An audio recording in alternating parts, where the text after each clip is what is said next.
কারবালার প্রান্তরে যে মর্মান্তিক ইতিহাস, সেখানে বিশ্বনবী মুহাম্মদ সাল্লাল্লাহু আলাইহি সাল্লামের এই কথাটা একটা কথা মনে হয়ে গেছে। আমি কিনারো আশার তরি ফিরল না আর কোলে, ডুবিল ডুবিল হায়রে ও গাধ সলিলে, চোখে নাই খান দিতে আছে কত কথার চলে, এ গৌরী যৌবন আমার গেল বিফলে রে ভাই রে, দেখো একবার দুই আয় কি তুলিয়া, তোমারই সখী নাই কান্দে বাসর সাজা ইয়া, বাসর সজ্জা ধুলির সজ্জা শুইয়া রইলে, বাসর সজ্জা তৈয়া রে ভাই রে, দেখো একবার দুই আয় কি মিলি। জারি গান কিন্তু বাংলার একটা ঐতিহ্যের ব্যাপার,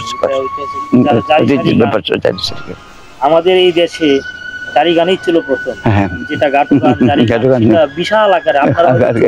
এইগুলি কিন্তু এখনো এইগুলি যে রাখার জন্য বিষয় নাম ধন্য ব্যক্তিবর্গ তারা চেষ্টা করতেছে, কিন্তু এগুলি হারলেও না, আদর কত আগের আদর কত এখন আর এগুলি নাই। আগের সম্মান যে জায়গাটা, যে অবস্থান ছিল, এখন সেই জায়গাটা মানুষ ধরে রাখতেছে। তো কিছু কিছু গান এখন আবার রিপ্লাই করে অন্য মডেলে মানুষের কাছে। তো আপনার এই পরবর্তী সময়ে কয়েকটা বই যেটা অপ্রকাশিত রয়েছে, প্রকাশ পাবে কিছুদিনের মধ্যে, আশা করতেছি প্রকাশ পাবে। অসংখ্য ধন্যবাদ আপনাকে আমাকে সময় দেওয়ার জন্য। আপনার প্রতি ভালোবাসা এবং আন্তরিক শুভেচ্ছা ও অভিনন্দন রইল। আচ্ছা বাবা, তোমার